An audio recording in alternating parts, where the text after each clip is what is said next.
Handloom saris అనగానే గుర్తుకొచ్చేవి Savitri handlooms. ఇప్పుడు జూబ్లీహిల్స్ లో గొప్ప ప్రారంభం. నమస్తే, నేను Keshav. Welcome to Suman TV.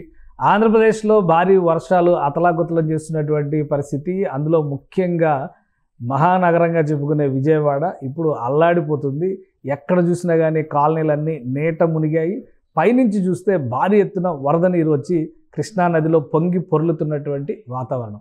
ఈ నేపథ్యంలో ప్రకాశం బ్యారేజ్ దగ్గర భారీ ఎత్తున వరద నీటిని దిగువకు వదులుతున్నారు. అలానే ప్రకాశం బ్యారేజ్ దగ్గర నుంచి అనేక కాలువలకు కూడా నీటిని విడుదల చేస్తున్నారు. చుట్టుపక్కల ప్రాంతాల్లో అప్రమత్తంగా ఉండాల్సినటువంటి పరిస్థితి చాలా స్పష్టంగా కనిపిస్తుంది. ప్రకాశం బ్యారేజ్ దగ్గర తాజా పరిస్థితి ఎలా ఉంది, ముఖ్యంగా విజయవాడ నగరంలో వాతావరణ పరిస్థితులు ఎలా ఉన్నాయి, ఈ అంశం పైన అప్డేట్స్ మా ప్రతినిధి నాగరాజు అందిస్తారు. నాగరాజు గారు నమస్కారం. నాగరాజు గారు, విజయవాడ పరిస్థితి ఏంటి? నిన్నటి నుంచి రెడ్ అలర్ట్, హెవీ రైన్స్, గత 20-30 ఏళ్లలో లేనంత స్థాయిలో వర్షపాతం నమోదైంది అన్నారు. ఇప్పుడు తాజా పరిస్థితి ఏంటి? ఏమన్నా తగ్గుముఖం పట్టిన దాఖలాలు కనిపిస్తున్నాయా? ప్రస్తుతం తగ్గుముఖం పట్టిందంటే ఈ వరదల గురించి మాట్లాడుకునే చేసాం. మనం బ్రహ్మంగారి కాలజ్ఞానం గురించి మాట్లాడుకోవాలి. బ్రహ్మంగారు ఆనాడు చెప్పారు తన కాలజ్ఞానంలో విజయవాడకు వరద వచ్చి ఉంది అని ఆ రోజు ఆయన చెప్పుకున్న విధంగానే నిన్న ఏదైతే అంటే దాదాపు 20-30 ఏళ్ల తర్వాత సంభవించిన కుంభవృష్టి కారణంగా వచ్చిన వరదలతో నిజంగా బ్రహ్మంగారు చెప్పిన కాలజ్ఞానము అండ్ మొత్తం జ్యోతిషంలో ఈ రోజు నిజం కాబోతుందా, మరో వైనాడు కాబోతుందా విజయవాడ నగరము అన్న విధంగా మొత్తం విజయవాడ నగర ప్రజలంతా కూడా ఒక చిగురుటాకులా ఉనికిపోయారు. ఎందుకంటే గంటలు శనివారం నుంచి నిన్నటి అర్ధరాత్రి వరకు 2 రోజులుగా కూర్చున్న వర్షపాతం 2225 మిల్లీమీటర్ల వర్షపాతం ఎన్టీఆర్ జిల్లాలో నమోదైందంటే ముఖ్యంగా ఆ మహానగరంలో విజయవాడలో అతి ఎక్కువగా వర్షపాతం నమోదించకపోవచ్చు.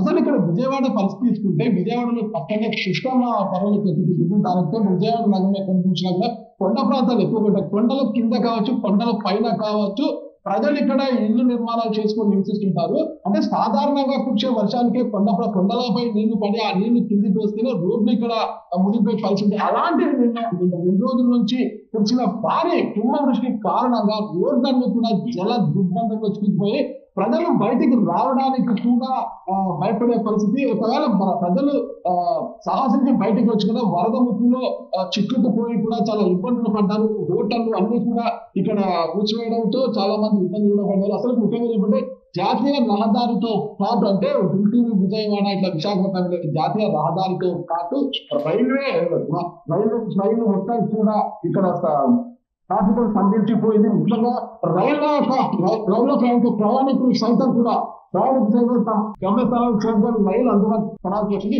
ఇప్పుడు మనం చూసుకుంటే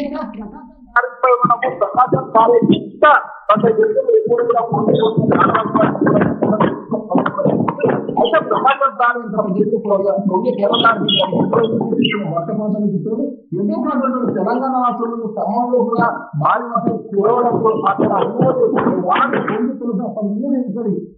ప్రాంతాలు తల్లి వసంతో మొత్తం కూడా ప్రకాశం బ్యాలెన్స్తో కూడా ఇల్లు కూడా మారిపోయింది. మొత్తం 6 లక్షల పైగా దిగువడంతో మొత్తం 70 గంటలు వచ్చేసి 6 లక్షల క్యూసెక్కుల దిగువడంతో ఇక్కడ అంశాల నీళ్ళతో సముద్రంలో వెళ్ళి కలిసి నీరంతా కూడా ఒక మీరు తీసుకుంటే మహానగరంగా పేరొందిన విజయవాడ మాత్రం గత 2 రోజుల నుంచి ఒక చిగురుటాలుగా వణికిపోయింది. ముఖ్యంగా మొగరాజపురం కావచ్చు, కనకదుర్గమ్మ గుడి ప్రాంతం కావచ్చు, ఈ సభైల ప్రాంతం కావచ్చు, ఇవన్నీ కూడా నీటిమయపడిపోయి ఈ కొండ ప్రాంతాల పైన కావచ్చు, కొండల కింద కావచ్చు ప్రజలు నివాసం ఉండడంతో నిన్నటి రోజు కూర్చున్న వర్షాలకు మొన్నటి రోజు కూర్చున్న వర్షాలకు పైన ఉన్న పంటరాలు కిందపడడంతో మొగరాజపురం ఇంటిపై పడి 5 మంది మృతి చెందిన సంఘటన కూడా మనం చూసాము. అంతేకాకుండా ఎక్కడ మొత్తం కబేలా కావాలని మొత్తం ఎక్కడ చూసినా కూడా నీటిమయం ఇప్పటికీ కూడా ఇప్పుడు ముఖ్యంగా తీసుకుంటే విజయవాడ నగరంలో సాధారణంగా ఎక్కడైనా కూడా రోడ్లన్నీ హైట్గా ఉంటాయి, మొత్తం కాలంలో చాలా తక్కువగా ఉంటాయి. కానీ విజయవాడ మహానగరంలో ఎక్కువ కారణం వల్ల కాలువలు ఎత్తైపోయి రోడ్లు దిగువ భాగం ఉండడంతో నీళ్ళన్నీ కూడా మొత్తం రోడ్ల పైన పడించడం జరిగింది. 2 రోజులు అంటే నిన్నటి అర్ధరాత్రి నుంచి కూడా రోడ్లపై ఉన్న నీళ్ళు తగ్గుతుంది. ఇప్పుడు తగ్గుతుంది రెస్క్యూ చర్యలు కూడా చేపట్టారు. ముఖ్యంగా రాష్ట్ర ముఖ్యమంత్రి చంద్రబాబు నాయుడు గారు కూడా మొత్తం కంట్రోల్ కూర్చొని అధికారులకు దిశానిర్దేశాలు ఇవ్వడం కూడా ఎక్కడైతే వరద నష్టం ఎక్కువ అక్కడికి మొత్తం అధికార బృందాలంతా పంపించి అప్రమత్త చర్యలు తీసుకోవడము. మరోవైపు విజయనగరంలో పురపాలక శాఖ మంత్రి నారాయణ కూడా పర్యటించి ఎప్పటికప్పుడు ప్రజలను అప్రమత్తం చేసి ముందుకు పోయారు. జలది జలదిగ్బంలో ఉరికిపోయిన కాలంలో ఆయన పర్యటిస్తూ కూడా మొత్తం కూడా ప్రజలకు ఒక ధైర్యాన్ని నూరిపోశారు. మొత్తం అధికారులంతా కూడా అప్రమత్తం చేశారు. విద్యుత్ సరఫరాలకు అంతరాయం కలిగింది, రోడ్లను జరుగుతున్న ప్రజలు అప్రమత్తంగా ఉండడం నారాయణ గారికి ఇతరులకు అధికారులు ఇచ్చారు. ముఖ్యమంత్రి ఎప్పటికప్పుడు అధికారుల నుంచి మంత్రుల నుంచి కూడా సమాచారం సేకరించి అందరికీ అప్రమత్తం చేసే పనులు ఉన్నారు. రైట్ నాగరాజు గారు, ఇంకొకటి ఎగువ నుంచి వరదలు చాలా పెద్ద స్థాయిలో వస్తున్నాయి. అటు పాలేరు కానీ, మున్నేరు కానీ, ఇంకా రకరకాల వాగులు ఖమ్మం జిల్లా పరిధిలో నుంచి పెద్ద ఎత్తున పొర్లి వస్తున్నటువంటి పరిస్థితి ఉంది. ఒకవేళ ఫ్లడ్ లెవెల్ పెరిగితే విజయవాడ ప్రకాశం బ్యారేజ్ దగ్గర కానీ దిగువ ప్రాంతాల పరిస్థితి ఏంటి? ఫ్లడ్ లెవెల్ పెరిగిపోయినా ఇప్పటికి చర్యలు తీసుకునే పరిస్థితి ఉందా అంటే లేదు. ఎందుకంటే మొత్తం కూడా ఈ కాలువలన్నీ కూడా ఎగువ భాగంలో ఉండడంతో చాలా ఇబ్బందికర పరిస్థితి ఉంది. ఫ్లడ్ లెవెల్ పెరిగితే మాత్రం ఖచ్చితంగా బ్రహ్మగారి కాలజ్ఞానం నిజం అవుతుందా, మరో వైనాడు విజయవాడ ప్రాణంగానే ఒక భయానక పరిస్థితి మాత్రం ఇక్కడ ఉంది. రైట్, రెండో ప్రమాద హెచ్చరికని ప్రకాశం బ్యారేజ్ దగ్గర అనౌన్స్ చేశారు. ప్రకాశం బ్యారేజ్ ఇన్ఫ్లో అవుట్ఫ్లో 5,82,360 క్యూసెక్లు ఉన్నట్టుగా అధికారులు ఒక రిపోర్ట్ రిలీజ్ చేశారు. అలానే ప్రకాశం బ్యారేజ్ దగ్గర 15 అడుగులకి నీటి మట్టం చేరింది. దివిసీమకి పొంచి ఉన్న వరద ముప్పు ఇప్పుడు ప్రజెంట్ లేటెస్ట్గా వస్తున్నటువంటి అప్డేట్. కాబట్టి దిగువకి పెద్ద ఎత్తున నీరు వదలాల్సినటువంటి పరిస్థితి ఉంది. కాబట్టి ప్రకాశం బ్యారేజ్కి దిగువన ఉన్నటువంటి ప్రాంతాలు గతంలో చూస్తే ఆవనిగడ్డ కానీ, నాగాయలంక కానీ ఇవన్నీ కూడా చాలా ఎక్కువ ఎఫెక్ట్ అయ్యేటువంటి అవకాశం ఉంటుందని అధికారులు హెచ్చరికలు జారీ చేస్తున్నారు. ఆల్రెడీ రెండో ప్రమాద హెచ్చరికని అక్కడ అనౌన్స్ చేశారు. సో అసలు వర్షం పరిస్థితి ఏంటి? వర్షం మళ్ళీ పడే అవకాశాలు ఉన్నాయా, లేదంటే ఇక వర్షం అక్కడ తెరపించింది కాబట్టి వరద ముప్పు మాత్రమే పొంచి ఉంటుంది విజయవాడ ఆ దిగువ ప్రాంతాలకు సంబంధించినటువంటి ప్రజలకు అనుకోవచ్చా? విశాఖపట్నం, శ్రీకాకుళం మధ్య కళింగపట్నం వద్ద తుఫాను తీరం దాటిందని చెప్తున్నారు. దీంతో వర్ష ప్రభావం పట్ల అరేబియా సముద్రంలో నెలకొన్న తుఫాను కారణంగా దేశంలోని 10 రాష్ట్రాల్లో వరదలు మరింత వర్షాలు అతి స్థాయిలో వచ్చే అవకాశం ఉందంటున్నారు. ప్రస్తుతానికైతే విజయవాడలో వర్ష ఉధృతి అయితే తగ్గింది. తగ్గడంతోనే ప్రజలు కాసింత ఊపిరి పీల్చుకొని రోడ్లపైకి వస్తున్నారు. అధికారులు కూడా నీటినంతా కూడా కాలువలో తరలించే ఏర్పాట్లు అయితే చేస్తున్నారు. ప్రజలకు అవసరమైన అన్ని ఏర్పాట్లు కల్పించే పరిస్థితులు ఉన్నారు.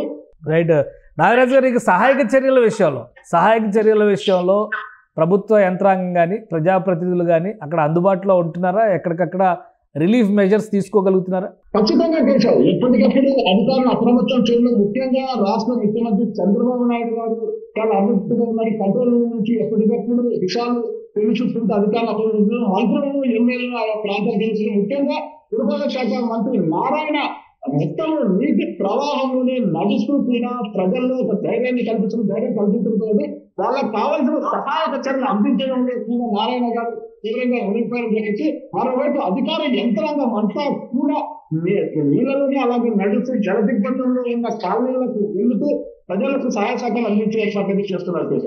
రైట్, థ్యాంక్ యూ నాగరాజు గారు అప్డేట్స్ అందించినందుకు.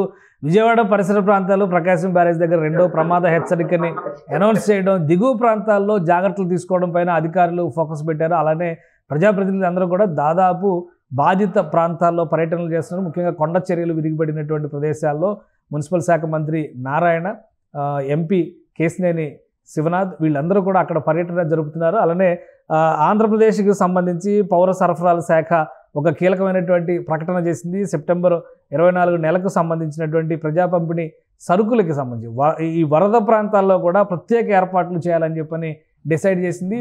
అక్కడ ఇబ్బందులు పడుతున్న వాళ్ళు ఎవరైనా కానీ స్థానిక యంత్రాంగాన్ని, అలానే రెవెన్యూ సిబ్బంది, ఎన్డీఆర్ఎఫ్ సిబ్బంది నిరంతరం ఆయా ప్రాంతాల్లో పర్యటనలు జరుపుతున్నారు. వాళ్ళ నుంచి అత్యవసరాలు, నిత్యావసరాలు అవసరమైనప్పుడు అధికారుల్ని అడిగితే సహాయం ఖచ్చితంగా అందిస్తారని చెప్తున్నారు. అలానే రైళ్లకి సంబంధించి కూడా చాలా తీవ్రమైనటువంటి ఇబ్బందులు ఎదుర్కొన్నారు. దాదాపు 24 నుంచి 30 రైళ్లని ప్రస్తుతం రద్దు చేసినటువంటి పరిస్థితి. మహబూబాబాద్ లైన్ పూర్తిగా డ్యామేజ్ అవడంతో ఆ దిశగా రాకపోకలు మొత్తం కూడా స్తంభించాయి.